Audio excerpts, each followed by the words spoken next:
레위기 19장 1절에서 4절.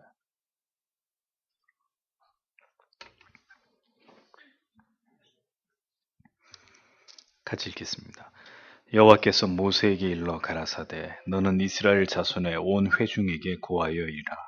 너희는 거룩하라. 나 여호와 너희 하나님이 거룩함이니라. 너희 각 사람은 부모를 경외하고 나의 안식일을 지키라. 나는 너희 하나님 여호와니라. 너희는 헛것을 위하지 말며 너희를 위하여 신들을 부어 만들지 말라. 나는 너희 하나님 여호와니라. 아멘. 기도하겠습니다. 아버지 하나님, 금요일 저녁에 또 우리가 하나님의 말씀을 듣고 또 그 말씀을 통해 우리에게 깨우쳐 주시는 하나님의 말씀과 또 그 말씀을 통해서 우리가 받은 기도의 제목으로 이 밤에도 하나님 앞에 기도하기를 원합니다. 먼저는 우리의 마음을 밝혀주셔서 하나님의 진리의 말씀이 무엇을 의미하는지를 그 뜻을 잘 알고 새길 수 있도록 도와주시고, 하나님을 신앙한다고 하지만 하나님이 무엇을 원하시는지를 올바로 알지 못함으로 잘못된 믿음의 길에서 배회하고 방황하는 일이 없도록 오늘도 하나님 말씀을 통해서 하나님이 무엇을 우리에게 원하시는지를 보이시고 그것을 깨달아 알게 하셔서 우리의 삶이 그것을 추구하고 쫓아가는 삶이 되도록 주님 도와주시고 또 역사하여 주시옵소서. 여러 가지 환경과 또 여건 때문에 함께 기도하지 못하는 모든 성도님들, 주님 부디 하나님 앞에 나와 기도할 수 있는 여건과 상황을 하나님 허락해 주셔서 마지막 때일수록 우리가 더욱 모이기에 힘써 하나님 앞에 우리의 영혼의 깨어있음을 위하여 기도하는 서교장로교의 모든 성도님들이 되시도록 주님 도와주시옵소서. 이 시간에도 말씀을 통하여 우리에게 은혜 주시기를 간절히 소원하오며 예수님 이름으로 기도합니다. 아멘. 너희는 거룩하라, 이런 제목으로 하나님의 말씀을 생각해 보겠습니다. 자, 18장에서 성적인 문란에 대한 그런 규례와 법을 말씀하시고, 이어서 이러한 모든 타락과 부패가 모두 이방인들의 풍속과 우상을 숭배하는 타락한 문화에서 온 것임을 하나님께서 그것을 이스라엘 백성들에게 깨닫게 하시면서 이스라엘로 하여금 결코 그러한 이방인들의 가증한 풍속을 따르지 말고 오직 하나님의 규례와 명령만을 따라야 할 것을 모세를 통해서 말씀하시는 것을 생각해 보았습니다. 하나님께서 명령하시고 정하여 놓은 선을 인간이 결코 임의대로 넘어가서는 안 된다는 거예요. 눈을 옆으로 돌려서 다른 사람들은 어떻게 살아가는가, 세상 사람들은 어떻게 사는가, 그런 거 개의치 말고, 그런 것에 신경 쓰지 말고, 그런 것에 미혹되지 말고, 너희는 너희의 여호와 하나님, 내가 너희에게 명한 명령을, 그 계명만을 지켜서 행해라. 주님께서 계속 그것을 강조하신 것을 보게 됩니다. 세상을 쫓지 말고 하나님의 법도와 명령만을 따르라고 말씀한 것은 성경의 그 시대에만 유효했던 것이 결코 아닙니다. 지금도 이 말씀은 여전히 우리에게 유효하고 올바른 믿음으로 하나님을 신앙하는 방법에 있어서 레위기의 이런 말씀들은 우리가 반드시 지켜야 될 정신이다라는 것을 우리는 기억해야 합니다. 하나님께서는 계속해서 하나님의 종 모세를 통해서 구별된 하나님의 백성으로서의 이스라엘이 지켜야 되는 규례를 계속 말씀하고 계십니다. 그래서 오늘 읽은 1절, 2절 말씀을 다시 킹제임스 성경을 통해서 번역을 해보면 주께서 모세에게 말씀하여 이르시되 이스라엘 자손의 온 회중에게 말하고 그들에게 이르라 나 주 너희 하나님이 거룩하니 너희는 거룩할지니라, 이렇게 번역이 됩니다. 거룩과 성별은 레위기 전체의 주제이고 이 두 주제와 관련되어진 말씀이 레위기 전체에서 계속 반복되어 나타나고 있는 것을 봅니다. 그러면서 하나님께서는 이 거룩에 관한 말씀을 자주자주 말씀하셨는데 하나님의 하나님 자신의 가장 대표적인 속성으로서의 거룩하심에 관해서 하나님이 계속 말씀하시죠. 하나님이 거룩하신 하나님이다라고 자신에 대해서 그렇게 자꾸 표현하시고 소개하십니다. 하나님의 존재하시는 방식은 거룩하심과 그리고 영광 가운데서 하나님은 존재하시는 분이시다. 이렇게 하나님 자신을 우리에게 알리십니다. 그렇기 때문에 하나님께로부터 지음을 받은 존재인 인간은 하나님의 존재하시는 방식을 따라서 그 하나님이 존재하시는 방식을 따라서 존재해야 되는 의무와 책임 있는 존재들이다. 이렇게 말할 수 있습니다. 하나님께서는 자신이 거룩하실 뿐더러 하나님이 피조하신 인간도 거룩한 존재로 지으셨습니다. 인간의 타락으로 말미암아서 그 거룩함은 훼손됐고 온전한 거룩에 이를 수 없을 만큼 그 거룩에 하나님이 주신 속성이 파괴돼 버렸지만 하나님은 인간을 하나님처럼 거룩한 존재로 만드셨습니다. 그래서 결국 하나님의 형상을 깨트려 버리고 타락하고 부패해버린 인간들을 하나님은 그대로 내버려 두지 않으시고 또 그들을 포기하지 않으시고 다시 그 죄로부터 벗어나서 의롭게 인정을 받을 수 있는 새로운 길을 열어주셨는데 그것이 바로 하나님의 아들이신 예수 그리스도를 믿음으로 말미암아 다시 구별된 거룩한 자녀로 회복된 것이죠. 그렇게 해서 양자로 다시 하나님이 삼아주신 것입니다. 하나님께서 다시 우리에게 손을 내밀어 주신 것은 새 언약을 우리와 체결하신 목적이 무엇 때문이겠습니까? 단 한 가지예요. 그것은 다시 거룩한 하나님의 백성들로 우리를 회복시키기 위함이라는 거죠. 구원의 목적이 무엇입니까? 구원의 목적이 무엇이냐라고 이렇게 제가 질문을 했을 때 가장 이제 초등적인 답변은 뭐겠어요? 영생을 얻기 위함입니다. 그런 겁니다. 지옥 가지 않으려고요. 지옥 가지 않게 하기 위해서 우리는 구원받은 것이고 하나님 우리 구원해 주신 거 아니겠습니까? 예. 이런 대답들은 틀린 대답은 아닌데 방금 말씀드린 대로 초등적인 수준의 대답입니다. 그럼 보다 수준 있는 이 질문에 대한 답변은 뭐겠어요? 하나님이 왜 우리를 구원하셨습니까? 뭐라고 대답해야 됩니까? 뭐라고 대답해야 돼요?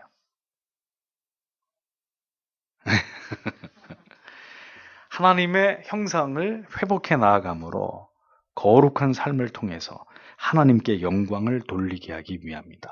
자, 이게 이제 정말 성경의 진리를 전체적으로 올바르게 이해한 사람의 입에서 나오는 고백이고 답변입니다.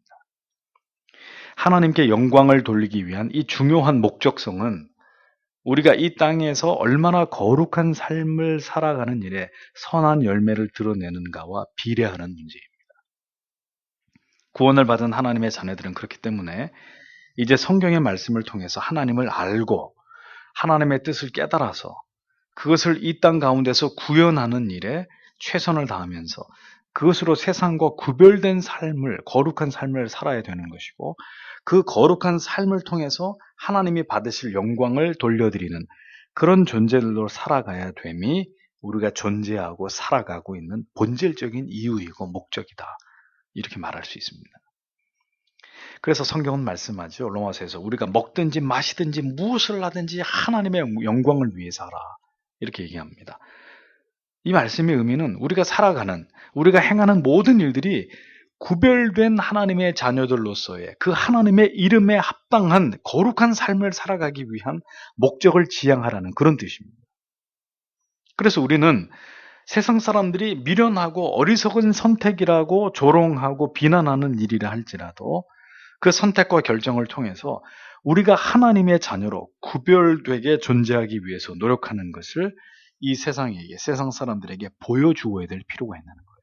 그래서 우리는 세상의 통치를 받는 사람들이 아니라 당신들이 볼 때는 이상하게 보이고 우리가 행동하는, 우리가 결정하는 것이 어리석어 보일지 모르겠지만 우리는 하나님의 통치를 받는 자들이요. 라는 것을 우리의 삶에서 드러내야 될 책임이 우리에게 있다는 것입니다.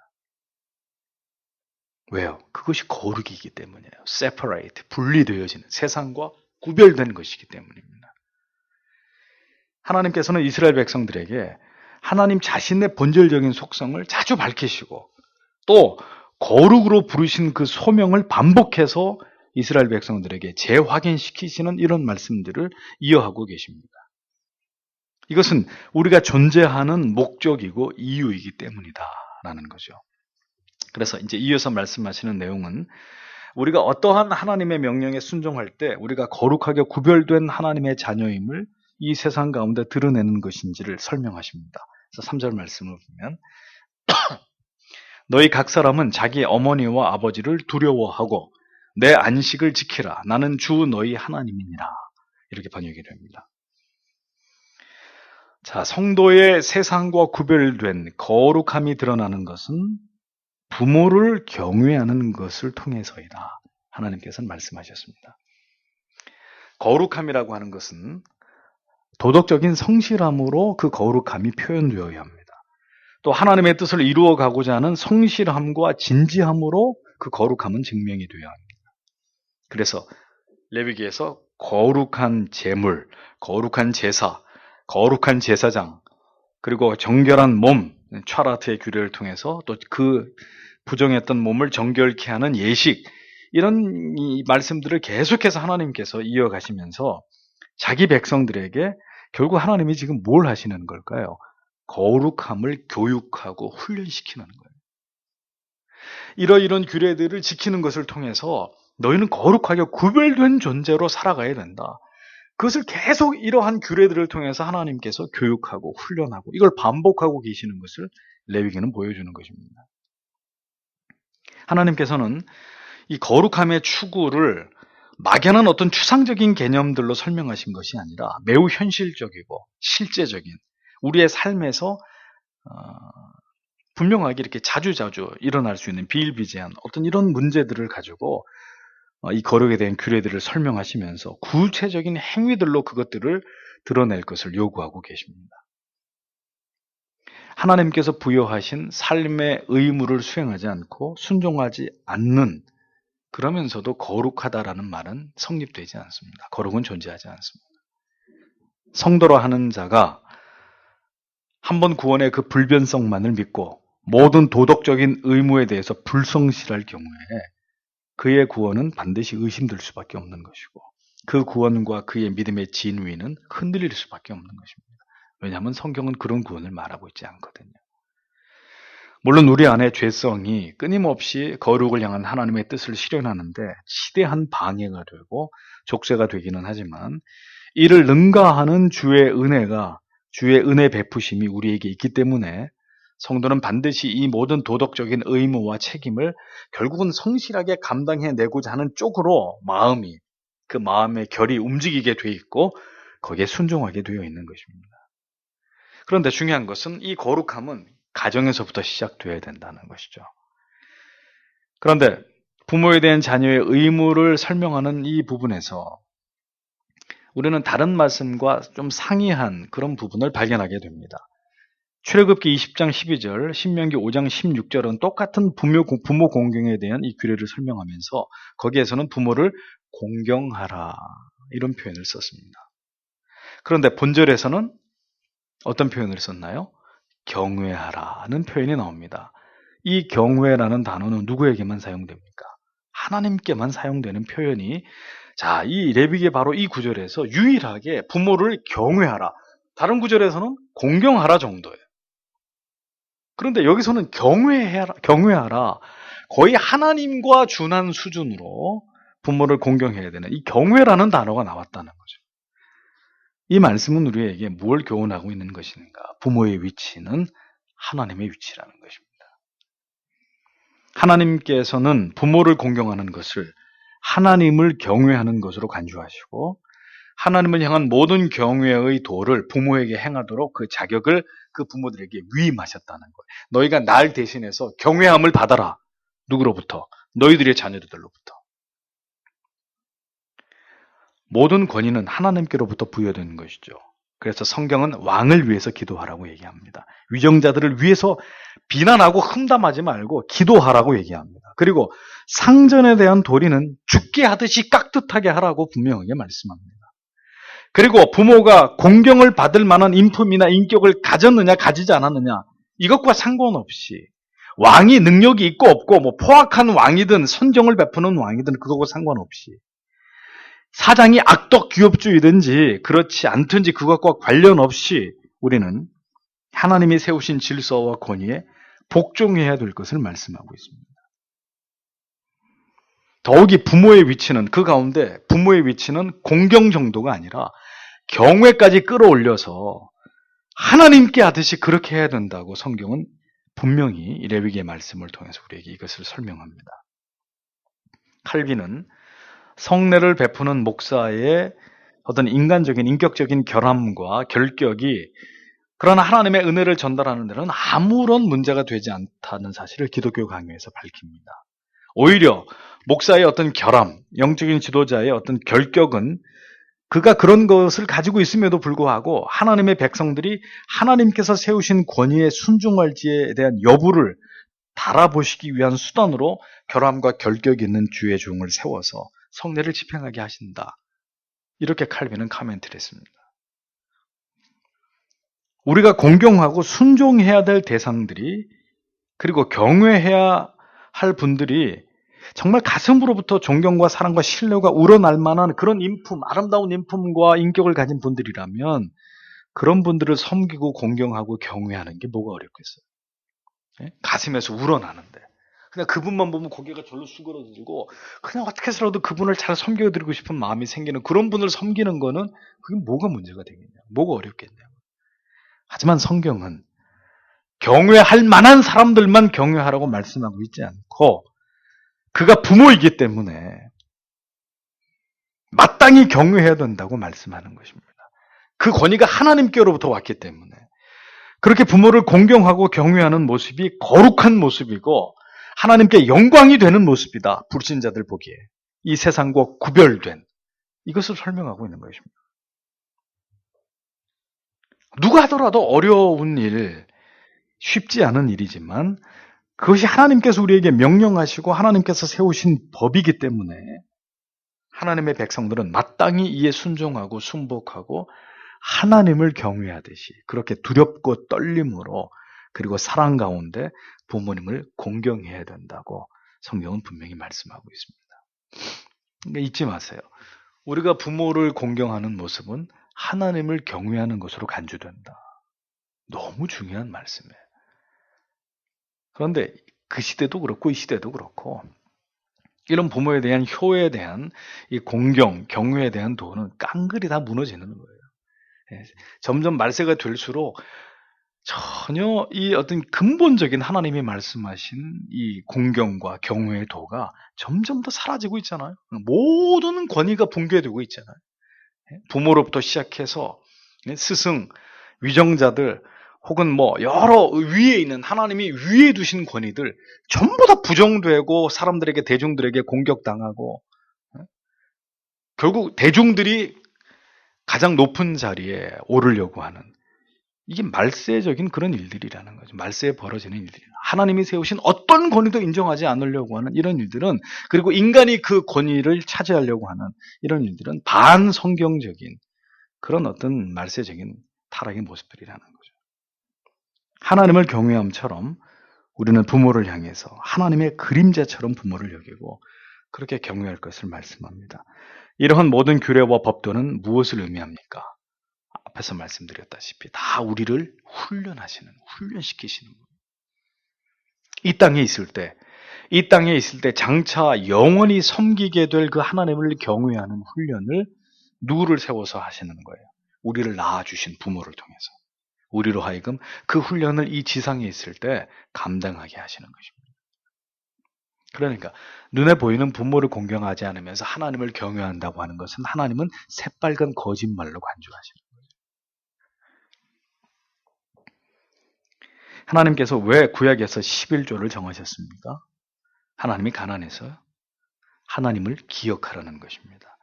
너의 모든 쓸 것을 공급하시는 이가 누구인지를 기억하고 마땅히 하나님께 드려야 할 바를 감사함으로 드리도록 그 하나님을 기억하도록 그 하나님을 잊지 않도록 하나님이 이 땅에서 사는 동안에 우리를 훈련시키시는 거예요. 모든 절기도 마찬가지입니다.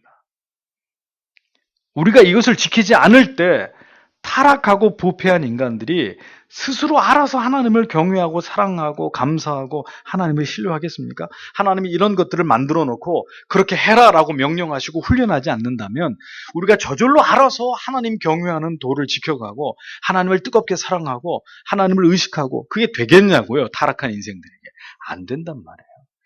그러니까 하나님께서 이러한 법도와 규례들을 만들어 놓고 지키라고 말씀하시는 거예요. 그래서 이제 장차 하나님 앞에 갔을 때 그 하나님을 경외해야 될 그 훈련을 이 땅에서부터 하나님이 우리에게 시키시는 거라는 거죠. 기도할 문제 주지 않으면 우리가 이 땅 가운데 사는 동안에 열렬히 기도할까요?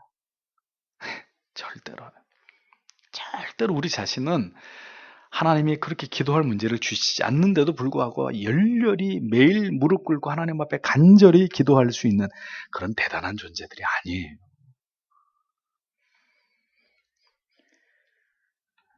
절대로 그렇게 하나님께 간절히 기도함으로 우리의 믿음이 자라게 되는 계기를 만들어낼 수 있는 그런 위인들이 못 된단 말입니다. 그러니까 어떻게 기도하게 만드는 거예요. 하나님을 멀리하고 있는 자가 그 기도의 제목을 통해서 하나님 제발 이 죄인을 용서해 주시고 부디 하나님 저를 회복시켜 주십시오.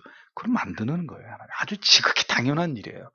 그것이 하나님의 사랑하는 택한 백성들을 하나님이 이 땅 가운데서 하나님이 관리하시는 방법이에요. 그래서 우리가 이런 나쁜 소식을 들을 때는 사실 안타깝고 참 어찌하나 싶지만 조금 더 관점을 하나님의 관점으로 끌어올려서 다시 그것을 바라보면 감사할 일이라는 거예요. 비로소 하나님이 이제 저 지체들을, 저 형제들을, 저 자매들을 하나님이 터치하시면서 이제 진지한 그리스도인들로 정말 하나님을 경외하고 두렵고 떨리면서 진지하게 하나님을 신앙하는 사람들로 하나님이 빚어가시는구나. 기어이 저들의 죄를 깨닫게 해서 하나님께 돌아오게 저렇게 만드시는구나. 그 하나님의 성실하신 사랑을 보는 것입니다. 그러니까 절대로 그걸 가지고 일방적 한쪽으로만 안 됐다, 어떻게 하면 좋냐, 이런 우리가 그 주책을 부릴 일이 아닌 거죠.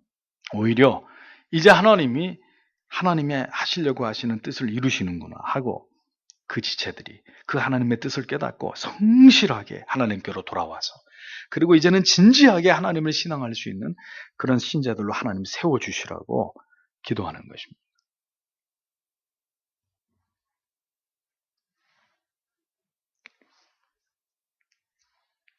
모든 것은 하나님께서 이 땅 가운데 있을 때 하나님을 경외하는 자녀들로 영원히 하나님을 섬길 수 있도록 훈련하는 시간들이다. 그렇기 때문에 그 훈련이 우리에게 힘이 듭니다.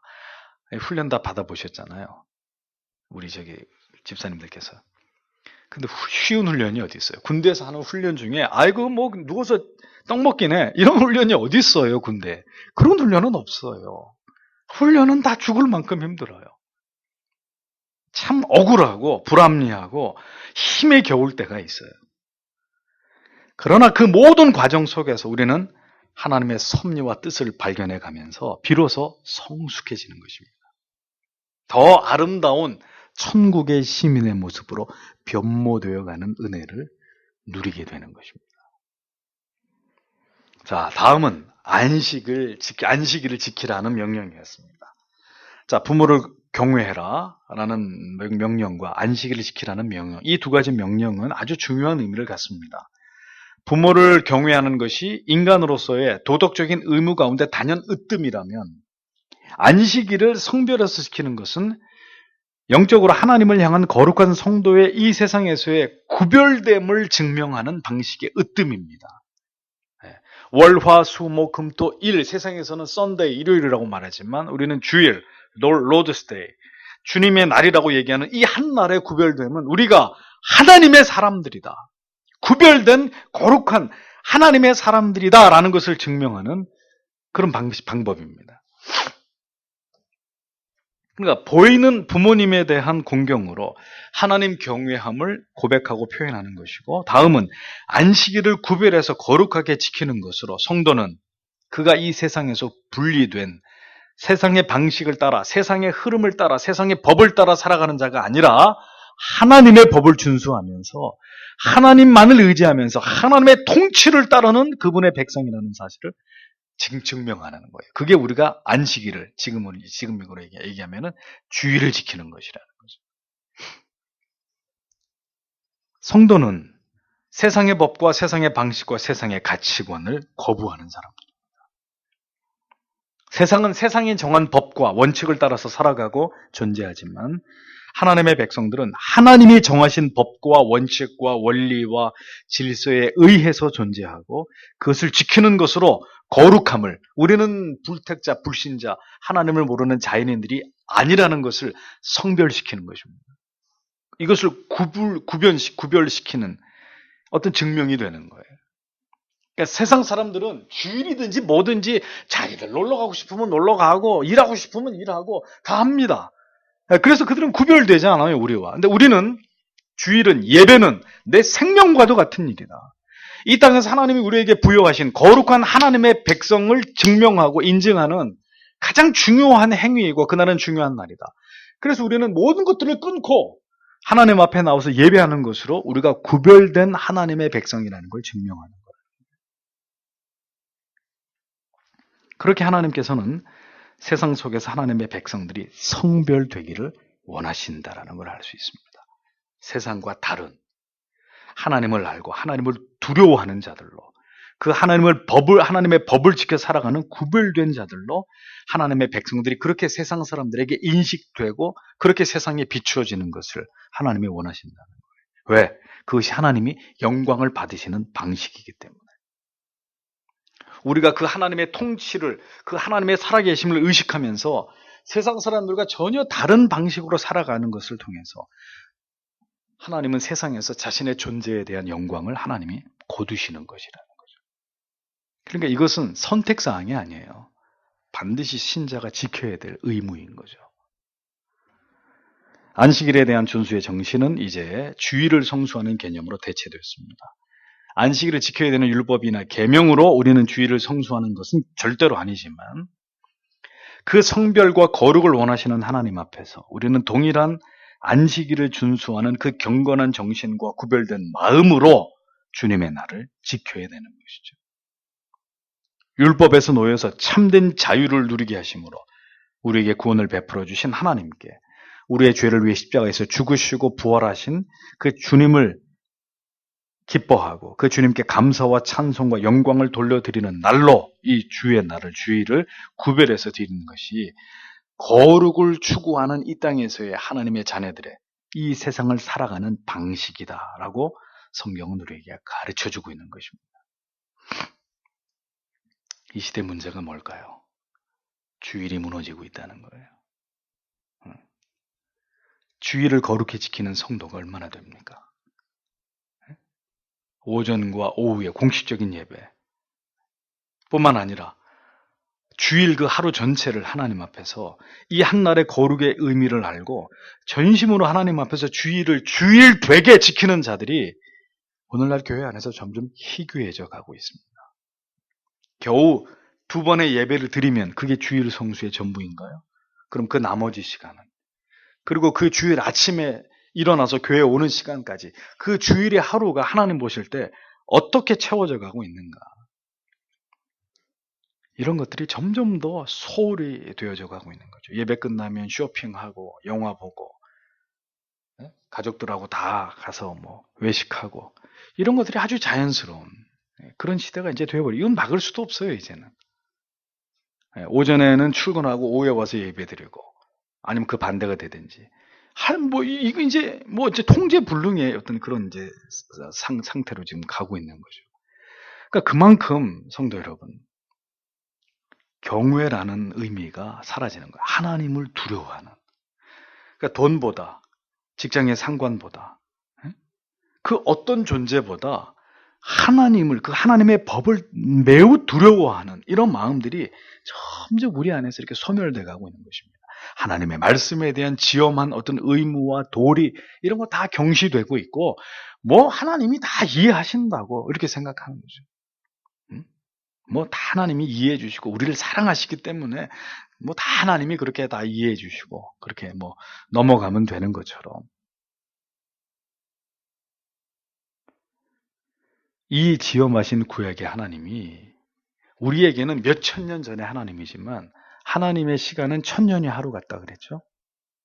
그러면 쉽게 얘기하면 어제 이런 법을 따라서 하나님의 백성들이 하나님을 섬겼어요. 근데 오늘 이 시대가 확 바뀌었는데 천년이 하루 같은 하나님이 보시는 시간 속에서는 아주 지극히 짧은 시간에 지나갔을 뿐인데 이 시대와 이 시대의 성도라고 하는 사람들은 이 하나님의 말씀에 턱없이 부족한 그런 신앙생활을 하고 있단 말이죠.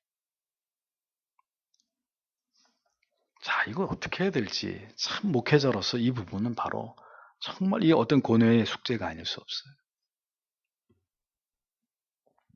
그렇게 하나님께서 명하신 말씀들을 지키지 않을 때 급격히 하나님을 경외하는 신앙은 후퇴되기 마련입니다. 우리는 이걸 잊지 말아야 됩니다. 하나님을 위해서 계명을 그 말씀의 원리들을 지키는 것이 아니에요. 우리는 생각할 때 하나님을 위해서 우리가 이런 걸 지킨다 이렇게 생각하기 쉬운데 엄밀하게 얘기해 볼까요? 하나님을 위해서 계명을 지키는 게 아니고요. 우리를 위해서 하나님의 말씀을 지키는 것입니다. 우리의 신앙을 위해서, 우리의 믿음이 퇴락하지 않도록 하기 위해서 우리가 이 말씀에 순종하는 거고 이 말씀에 나를 묶는 것입니다. 하나님께서는 그렇게 우리가 말씀에 매여서 거룩한 삶을 살아가고 그것을 끝까지 붙들기를 원하십니다. 그러니까 지켜라 지켜라 사실 그렇게 말할 이유가 없어요. 지키지 않으면 우리가 망하는 길로 가는 거예요.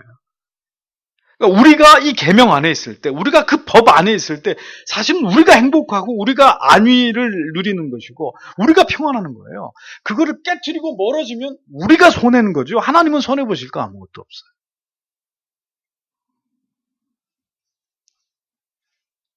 사절을 보면 너희는 우상들에게로 돌이키지 말며 너희를 위하여 부어 만든 신들을 만들지 말라. 나는 주 너희 하나님이니라. 이렇게 말씀하고 있습니다. 자, 여기 원문에는 우상들에게 돌이키지 말며 이렇게 되어 있는데 한글 성경에는 헛것이라고 되어 있습니다. 너희는 헛것을 위하지 말며 이렇게 되어 있어요. 원문에는 우상이라고 번역된 단어가 사용됐는데 이 단어의 어원은 작은 신이라는 뜻과 약하다 이 두 단어에서 파생이 됐습니다. 여기서 헛것, 원문에는 우상이라고 번역이 됐는데 이 헛것이라는 의미, 작은 신, 약하다. 자, 그러면 왜 우상이라는 단어의 의미 속에서 작은 신, 신의 축소판이다 이런 뜻으로 작다, 신인데 작은 신이다 그리고 약하다라는 의미가 포함되어 있는 것일까요? 그것이 우상의 속성을 얘기해 주는 것이기 때문입니다. 무슨 말이냐? 작은 신, 아니 작은 신이 어디 있어요? 그러니까 유사품이라는 거죠. 유사품. 왜 우리가 뭐 어떤 모델 같은 거 보면 몇 대 몇으로 이렇게 축소해가지고 이렇게 모델로 이렇게 그 프라모델 같은 거 만들잖아요. 그러니까 실물은 남대문이 따로 있는데 그 뭐 500대 1 이렇게 해서 축소해가지고 조그마한 모형으로 이렇게 만들듯이. 그건 실체가 아니잖아요. 모형이지. 그러니까 우상은 뭐냐? 가짜 신이라는 거예요. 신이 아니라는 거예요. 작은 신. 전능하신 하나님과는 비교 불가의 그러니까 신이라는 타이틀이 합당하지 않은 미천한 그런 존재가 뭐라는 거예요? 우상이라는 거, 헛것이라는 거예요. 그 다음에 강력하신, 예? 무소불능의 그런 강력하신 하나님과는 견줄 수조차도 없는 우상은 약한 존재라는 거예요. 약한 존재. 850대 1로 붙었는데 하늘에서 불이 내려왔어요. 약한 신이란 말, 약한 존재라는 거예요. 그러나 엘리야의 제단에는 하나님이 불을 내리고 도랑에 물까지 다 태워버렸잖아요. 강한 신이고 우상은 약한 신. 약한 게 무슨 신이야? 신이라고 얘기할 수도 없는 거죠. 그게 비천한 존재라는 거예요. 인간이 만들어낸 그게 우상이라는 거예요. 헛것이라는 거예요. 원문에는 우상들에게 돌이키지 말라 이렇게 돼 있어요. 자, 왜 돌이키다라는 표현을 썼을까? 다시 돌아가지 말라는 얘기인데 이것은 의심할 바 없이 이스라엘 백성들의 출애굽기 32장에서 범한 금송아지 사건을 얘기하는 거죠. 다시 그런 짓 하지 말라는 거죠. 그 헛것을 섬기지 말라, 그 만들지 말라 그런 말씀인데 이 이스라엘 백성들이 만든 금송아지는요 100% 금으로 만든 게 아니었습니다. 금으로 전체를 만든 게 아니라 일부만 금이고 나머지는 나무로 만든 것 위에다 금을 입힌 거죠. 금을 부어서 씌운 것입니다. 그렇기 때문에 부어 만들었다는 표현이 나오는 것이고요. 나중에 그 금송아지를 모세가 어떻게 해요? 불로 태워버리잖아요. 금이 어떻게 타요? 그러니까 겉은 금이고 속은 나무기 때문에 이 헛것, 이 금송아지가 다 태워서 사라져버린 것이죠. 그런 의미가 이제 이해가 되실 겁니다. 그러니까 이건 뭘로 보여주냐면은 인간은 자신을 위해서 만든 우상조차도 이렇게 변변치 않게 만들 만큼 어리숙한 존재이고, 그렇게 해서 만들어진 그 우상의 존재는 헛것이라는 거예요. 신이라고 불릴 수도 없을 만큼 약하기 이를 데 없는, 무능하기 이를 데 없는 그게 우상이라는 거예요. 불로도 소멸돼 버리는 그런 존재가 우상이다. 인간이 만든 헛것이다. 그런 말입니다. 그래서 거룩하신 하나님을 경외하는 것은 어떤 경우에도 이런 헛된 우상을 만들지 않는 것이라는 거예요. 우리의 인생 속에서, 우리의 삶 속에서. 하나님을 하나님 되시게 경외하고, 이게 무슨 말이죠? 하나님은 하나님이 명하신 자기를 경외하는 그 방식을 따라서, 그 계시를 따라서 절대로 사람의 생각을 가미하면 안 되고, 하나님을 하나님 되시게 경외하고, 결국 인간이 생각하는 방식으로 하나님을 경외해서는 안 되는, 그것이 바로 하나님을 경외하는 도이고 우상을 숭배하지 않는 것이다. 그것이 거룩한 것이다. 이렇게 성경이 말씀하고 있는 거죠. 무엇보다도 성경이 말씀하죠. 너희를 위하여 신들을 부어 만들지 말아라. 그러니까 우리를 위한 신이라는 건 존재하지 않는 거예요. 우리가 하나님을 경외한다고 할 때, 하나님을 신앙한다고 할 때, 하나님을 경배한다고 할 때 우리를 위한 것은 존재하지 않는 것입니다. 자, 찬송을 부르는데 왜 우리를 위해서 불러요? 예? 왜 우리가 은혜를 받으려고 불러요? 왜 눈물을 흘리려고 부릅니까? 왜 어떤 감정적인 카타르시스를 느끼려고, 우리가 은혜 받으려고 찬송을 부른대. 성경이 그렇게 하라고 어디 나오던가요? 은혜 받으려고 찬송하라고 성경이 어디 나오나요? 그러니까 그런 방식은 하나님을 경외하는 방식이 아니에요. 그러니까 우리를 위해서 찬송을 부르니까 시편 찬송 다 집어치우고 CCM, 우리의 이 현 시대에 우리의 정서와 맞는 이런 악기, 이런 음악, 이런 멜로디를 가지고 부르자는 거예요. 뭐 이건 하도 우리 교회에서 많이 얘기했으니까. 제가 이런 얘기를 하는 것은 이 설교를 듣는 외부 사람들을 위해 얘기하는 거예요. 그건 하나님이 원하시는 찬양이 아니란 말이에요. 그건 너희를 위한 거라지 나를 위한 게 아니라는 거예요. 내가 정한 방식으로 하는 게 아니면 나를 위하는 것이 아니다. 하나님이 우리에게 말씀하시는 거죠. 그러니까 뭐가 우상이냐? 우리를 위해서 하는 게 전부 다 우상이라는 거예요. 우리를 위한 찬송, 우리를 위한 헌신, 우리가 복받기 위한 충성, 우리를 위한 모든 것은 하나님과 상관없는 것입니다. 우리에게 무엇이 필요한지는 누가 아시죠?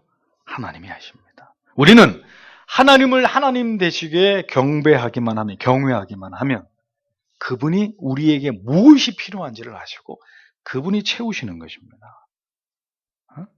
그래서 우리는 그의 나라와 그의 의를 구하면 되는 거예요. 왜? 나머지는 하나님이 다 알아서 채우시니까. 아직도 이 원리를 이해하지 못하는 사람들이 교회 안에 적지 않습니다.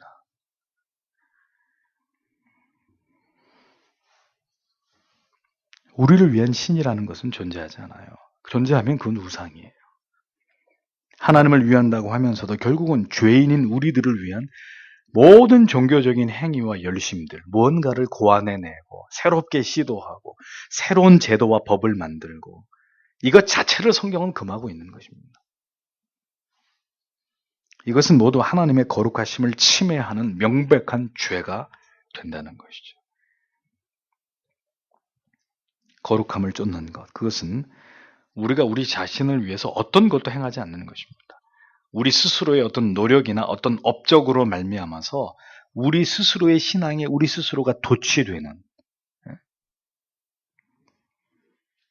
하나님께서 주시는 은혜가 아닌 다른 어떤 인위적인 방편으로 우리 스스로의 감정과 우리 안에 있는 어떤 종교성을 극대화시키려고 하는, 그것을 업그레이드 시키려고 하는 이런 모든 노력들이 모두 하나님께서 기뻐하시지 않는 악한 것들이라는 거죠. 인위적인 것들이라는 거예요.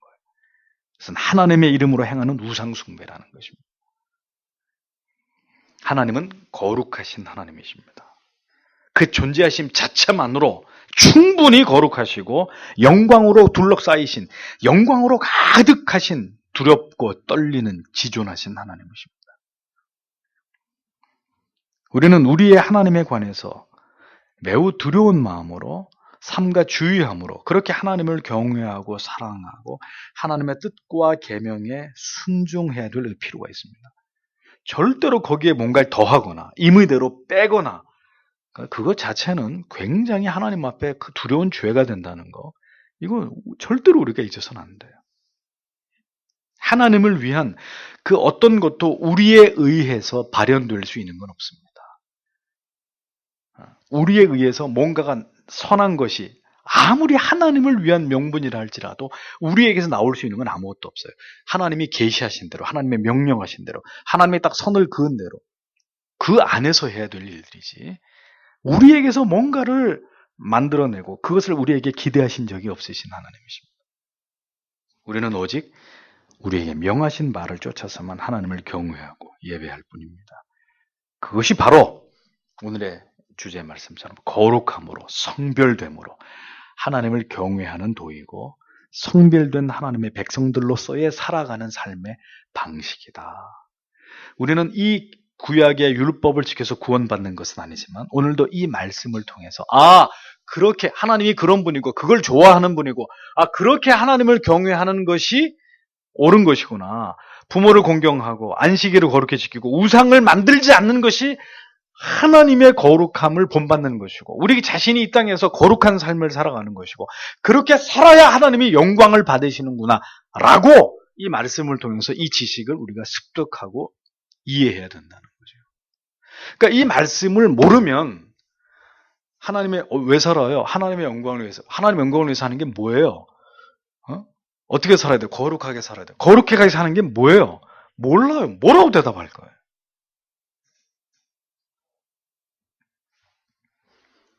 우리가 그렇게 하나님을 경외하고 거룩한 백성으로서의 삶을 살아갈 수 있도록 오늘도 우리는, 이건 우리 힘으로 되지 않는 일이죠. 이 죄인들의 의지만으로, 우리의 노력만으로 되지 않아요. 이 하나님이 구약의 말씀을 통해 주시는 하나님의 경외의 도는 오늘도 우리가 하나님께 엎드려서 하나님 은혜를 베풀어 주시옵소서.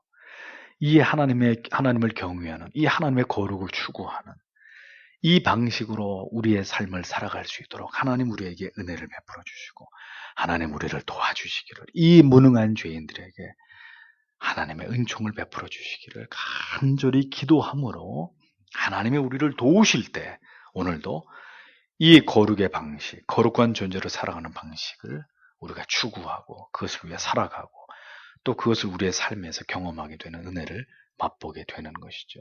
오늘도 이 말씀을 붙들고 주님, 나 같은 죄인에게 이 하나님의 경외의 도를 가르치셨으니 주님 그렇게 살아갈 수 있는 은혜를 베풀어 주시옵소서라고 오늘도 기도하시는 여러분들이 되시길 바랍니다.